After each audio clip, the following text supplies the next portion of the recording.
Body की हर चीज़ गट से linked है। हमारी फिजिकल हेल्थ क्या, हमारी कॉग्निटिव हेल्थ, हमारी सोशल हेल्थ, हर चीज़ कहीं ना कहीं गट डिफाइन करता है। गट ब्रेन एक्सिस हम सुनते हैं कि गट ब्रेन का बहुत गहरा कनेक्शन होता है। कैसे इसको मेंटेन किया जा सकता है और ब्रेन के थ्रू हम गट हेल्थ को कैसे इम्प्रूव कर सकते हैं ताकि हम अपनी सारी बीमारियों को, सारी फिजिकल प्रॉब्लम्स को हैंडल कर सकें। Mind and body is one, दोनों एक ही हैं।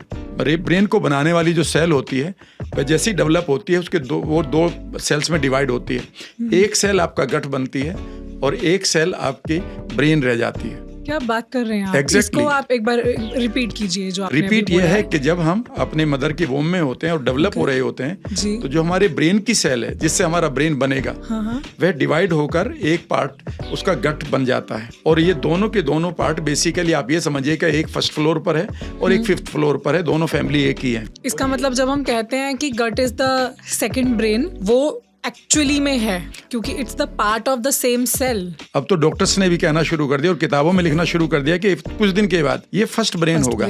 आई मीन आपकी बॉडी का सबसे बड़ा जो हार्मोन सेंटर है वो आपका गट है, वो आपका पेट है। वहाँ उसकी अपनी इंस्टिंक्ट है, वहाँ उसका अपना ब्रेन है कि किस खाने को, किस थॉट को लेकर वो मूव तेज करेगा या स्लो हो जाएगा।